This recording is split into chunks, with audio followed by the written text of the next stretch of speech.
Alright, so it's been forever since I've done this, and little man's with me. Say hi, Josiah.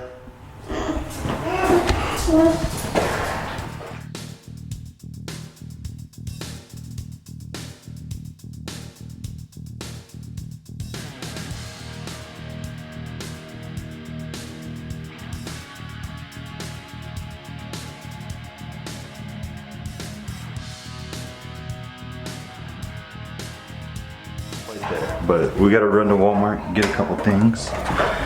And I watched a Chris Graham video. I'm gonna post that up here.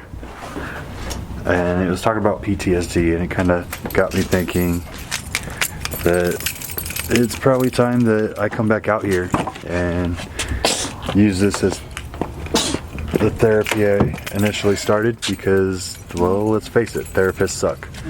And it's just time for me to get back, get my thoughts out, and really share with you guys again. So we're actually done with Walmart, way past done with Walmart.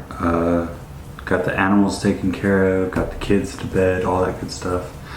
Finally have some sit down time with just us, so we can actually state our thoughts. So, like I stated before, we're talking about living with PTSD, and there's actually two videos that really inspired me. I talked about Chris Graham's video earlier. The other one I want to post is MJ from the Snake Trap Sessions. He talked about how working with snakes actually saved his life, and I think that kind of holds true for us as well, but there's other dimensions to it, especially as a family, and with both of us going through stuff that forced us both to have PTSD. So. Yeah. Well, for me it was the kids, but the snakes do help. It's relaxing. So I know, like with me, the two things that have really helped me, besides my family, obviously, is our animals. Like I really dive myself into animals, and sometimes overly so, I guess. Once I get involved in that aspect of our lives, it's kind of hard for me to focus on anything else. Yeah. Well, I feel like we both are the type of people that once we find what we like, we stick to it, and we put our all into that one thing. So with you and me trying to find work and things, I'm excited to get back into the snake stuff. Yeah. I mean, it's not like it ever went away. Yeah. We unfortunately just kind of maintained, and we've had a lot of ups and downs recently. Like I said earlier, I took a lot of time away because, honestly, my PTSD and my life, well, our life, it really just kind of gave me a kick in the nuts, and I wasn't handling it very well. So yeah, I'm the same way. I got really down, and I still am, kind of. Yeah. I'm going to therapy tomorrow, but doing the best I can, trying to make every day a great day. And I think that's the biggest part about this is,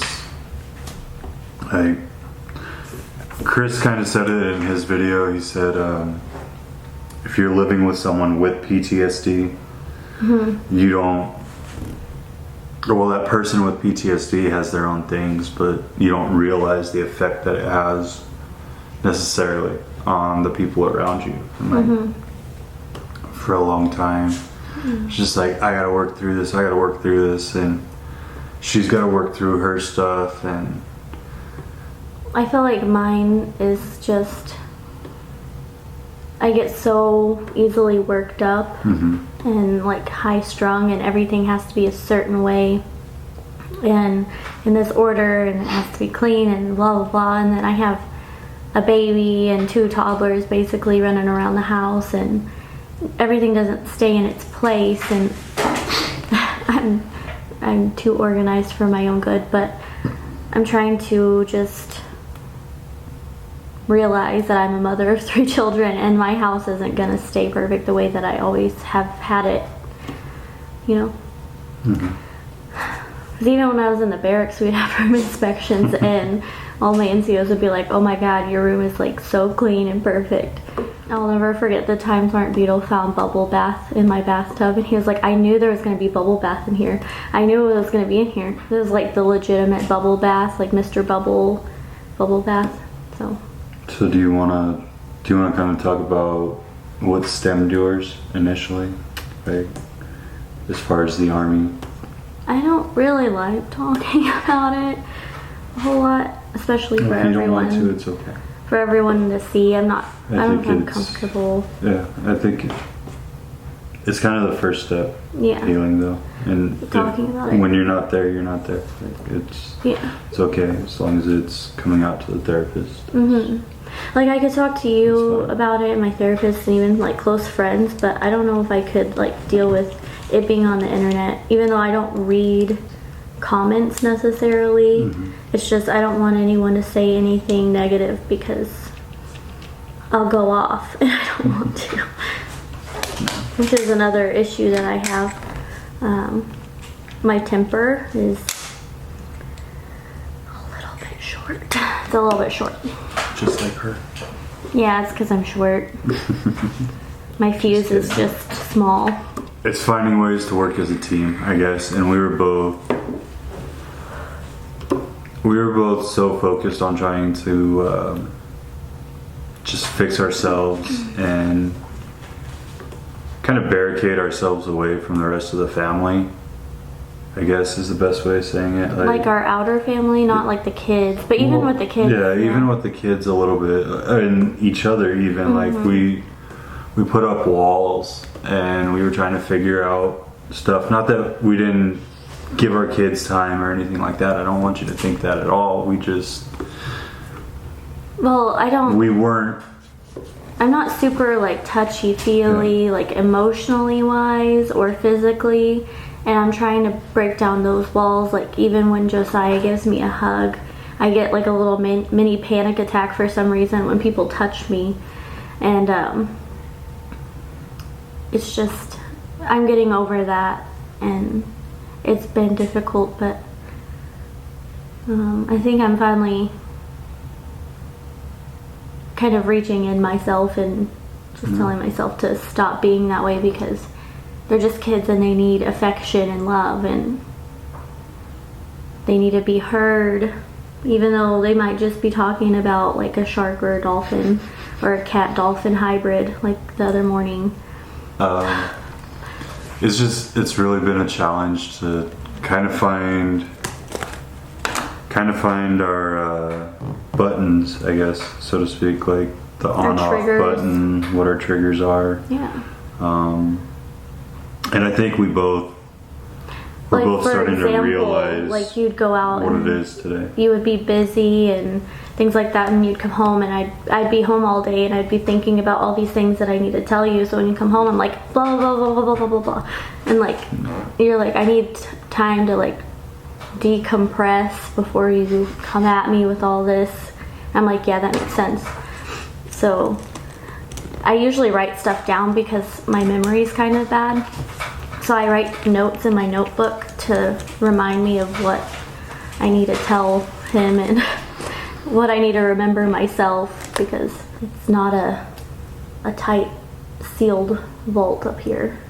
It's kind of loose. I got some loose screws. It was learning each other's triggers, and I think we worked through it pretty good today, actually. Like, we saw when each other were kind of getting frustrated and, hey, go take a sec. Like, you literally told me, get out of the room, just go get your breath for a second, go do what you need to do. A couple of times. Well, I think it was just twice, because it was just, I don't know, like the past week especially for me. Well, it's just been really, because it was all 3 freaking of rough. the kids crying at one time, I feel like I'm more used to it than you are because I'm home more. And I just kind of tune it out sometimes, like when they're just tired and throwing a fit, and they're not hurt or they're not hungry or anything. They're just tired, so they're crying. It doesn't bother me that much anymore. It frustrates me. Yeah, it's frustrating. I don't think that necessarily makes me a bad dad, but it's frustrating. Like, it's overwhelming because I'm already yelling at myself in my head. I think is the biggest thing. It's like, oh, you got to do this, you got to do this, you got to do this, and oh, there goes one, there goes two. That they're all crying, and you're yelling at yourself, and it's like. And that's what I was saying earlier. Is I'm getting better because I used to be like that too. And recently I've been like just kind of zen out.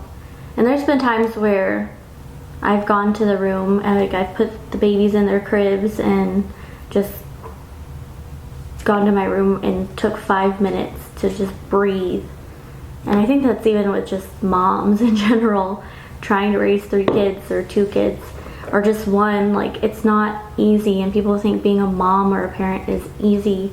Especially people that never had kids, they automatically assume certain things about having children, and they're like, oh, well, you should have done this, you should have done this, why aren't you doing this, you need to do this. I'm like, just shut up and let me do it. Like, every kid's different. Yeah, every like even situation's different. All 3 of our kids are different. They have different personalities, different ways of communicating, and they're human beings. They're very diverse. They're not just a solid mold. Kids are unique, so. Bleh. So I think honestly what it is or the best way to really find peace or start to find peace is to share. Holding it in brought a lot of issues with us. And I think we're both kind of empaths in our own sense, so we tend to feel the pain of others, and we know when we know when each other are hurting, and it makes the other partner freaking frustrated because we just want to help, and we like you said, we feel each other's pain, and it's just hard to let go. So like when one of us is frustrated, the other one's frustrated. That's why we have to talk about. Really hard. We literally have to sit down and talk about what we're feeling at the moment. Sometimes, like, it's like I can tell you're frustrated. So I'm like, what are you thinking? Like, just talk it out, and then you do the same with me. That's the thing, though. Like that's the whole key. Communication is seriously the key. Building teamwork is key. And one thing the Army taught me is resiliency. Resiliency training. It always sticks with me, that the tennis ball. You have to be like a tennis ball and bounce back. And sometimes it's hard. It's not easy to do, but it's important to remember. And sometimes it's a real fight. Life knocks you down, and then knocks you down again, and you just gotta bounce back. Knocks you down again, you gotta bounce back, and that's what we're doing now, kind of. That's definitely what we're doing now. Well, we can't go any further, so. I mean, if we bounce any further into the wall, we're gonna have to, like, what is it, metaphase? What is it? The Flash does? Not metaphase. That's not the word. Phase. Yeah, he phases through stuff. We gotta bounce back soon because we're about to, like, we're at that compressed stage, and now it's time for the rubber create an atomic bomb or something. The world's gonna fall into a black hole. I don't think it'll get that bad. But, I don't know. That's how my brain works. It's been rough. Like, in all honesty, those that have followed, you knew I was driving for a while. Because of the way the company was set up and the choice of work that I decided to do within the company, I just wasn't really making enough to catch up. Now, granted, I'm not saying that company wouldn't have been able to pay enough, but for me to do that, I would have had to been gone about 3 weeks at a time, and we already had enough of that with the military being away from each other. Me being gone all the time, and the kids being young, and with everything that we were both going through, it was just too much for me to continue driving. And so I came back and I went to school and tried to find work for freaking months.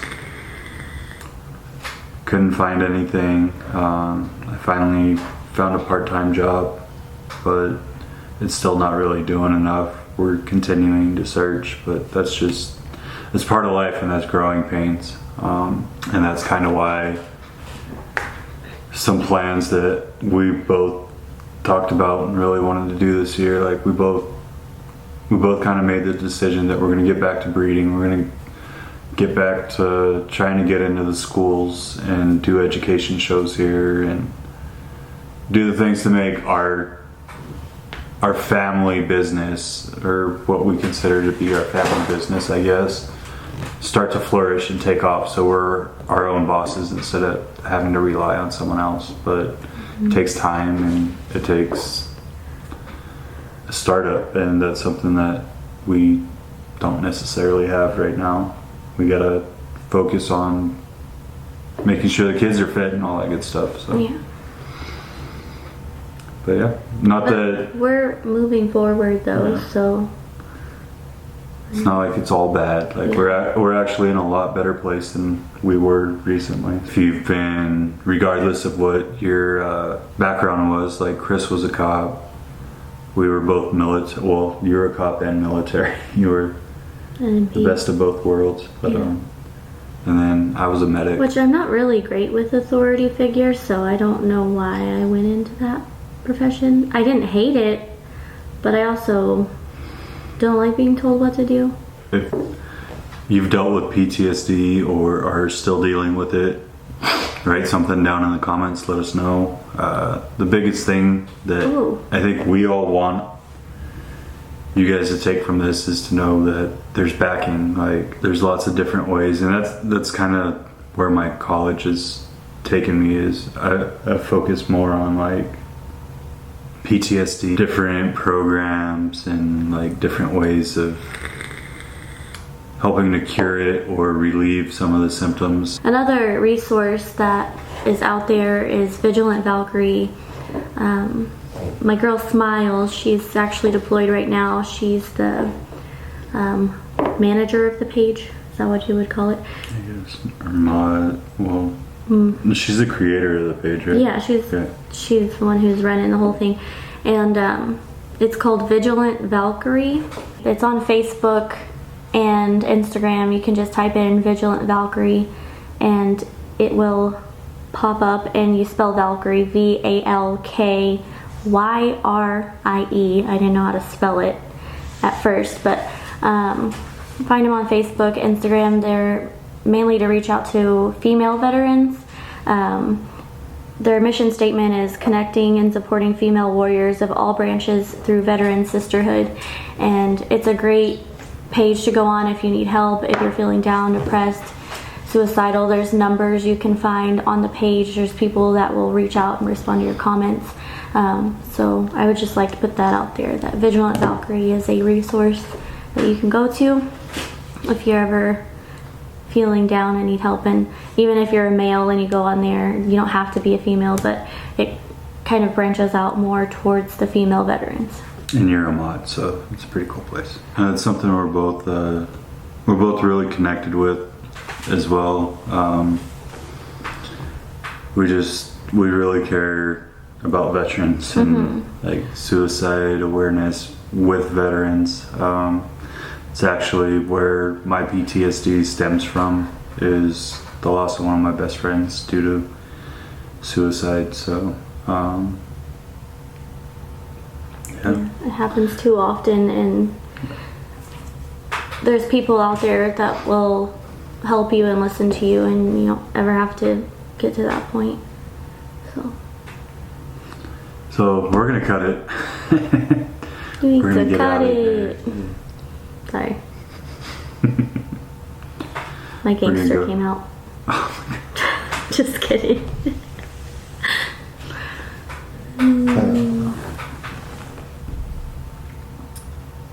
Bye.